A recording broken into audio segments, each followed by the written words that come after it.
So here's the plastics. Here's the business case for your simulation, D&J Plastics. Feel free to read this slide. It talks about why you're involved with this particular project, if you will, and introduces you to some financial information that you'll need in order to complete the second simulation experiential exercise, SCE 2-4.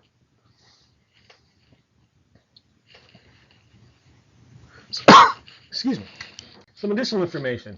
I won't attempt to try and show you the complete project plan here, but this is an example of your baseline project plan for the project. It is set up based on a work breakdown structure, and this is all stuff that we're going to learn this semester. You may not even understand what this Gantt chart, which is what this is, actually means or looks like at this point. But it gives you a sense of some of the things that this project's going to involve. It's going to involve some market assessment, some procurement, some design and engineering, and all sorts of things like that. Some additional information I'm providing here that is useful to understand is the following. The project is based on cost per period.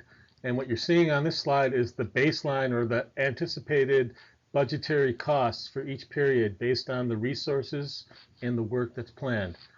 There's a little thing called a milestone budget that has an additional $25,000 that's to be used for managerial action, training, and as a slush fund, if you will. And beyond that, the managers at D&J Plastics realize you might need some additional money to set aside just in case for a rainy day, if you will. We'll learn about what that means in Chapter 7. So there's some additional funding. If you start doing the math, you don't quite get to $380,000. And the last thing worth noting here is the duration. The project is based on about 251 working days, or about a year, a little less than a year in duration. And the number of working days in each planned period, each milestone period, is shown there. So really, if you look at it, the first period is pretty important. It's 52 days long.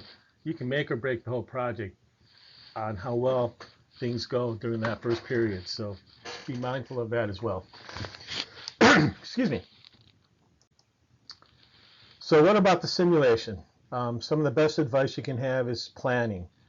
You know, what do we need to accomplish each period? What are those tasks? In period 1, there's a lot of marketing and business functions. So who do we use for that? Do we use engineers? Do we use marketing people? Do we use senior people? Do we use junior people?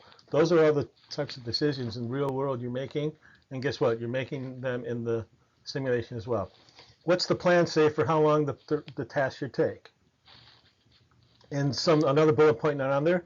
What's the sequence of tasks that need to be done for this to be done in an orderly fashion so that I assign the right people and don't create a resource conflict between tasks? Very important to understand that. So now we got to look at a hiring and firing policy for that. When do you need a resource? You can't hire a resource and use them in that period. You got to actually plan.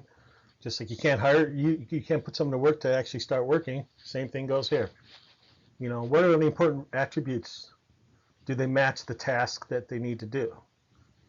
How long in advance? Do we want to plan for something further out because we see a resource we really want? Be careful. You have to be able to assign someone to at least 20%. Is it 25%? Anyway, look at the video. There's a video on this. Offhand, I forgot what it is. But you have to assign people to work during that period.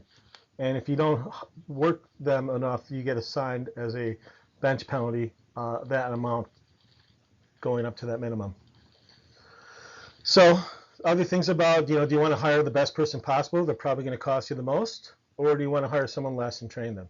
And what does that mean to train someone? Be careful when you're training people for the simulation. Training takes place before any work can be done. And so if you've assigned someone to the first task in that period, you can't put them in training because they're not available to be trained and do the task. You can if you want, but you're going to delay the first task as long as it takes for that person to finish that training. So be cautious of things like training. So what about assigning resources to task? Everyone can do every task in the simulation, but obviously a plumber does not lay asphalt as well as an asphalt person. And consequently, a project manager might do very well at a marketing plan, but it's going to cost you a lot of money and they might take them longer to do that.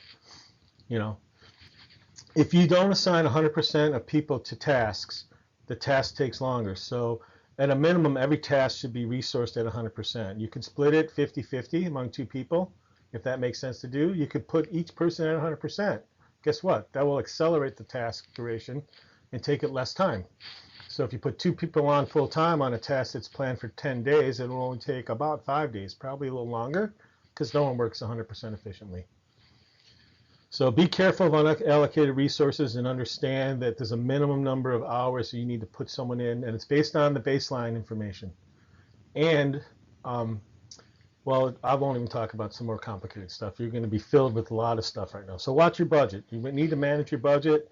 You can even plan out based on who you've assigned to do work as to what it's going to cost you.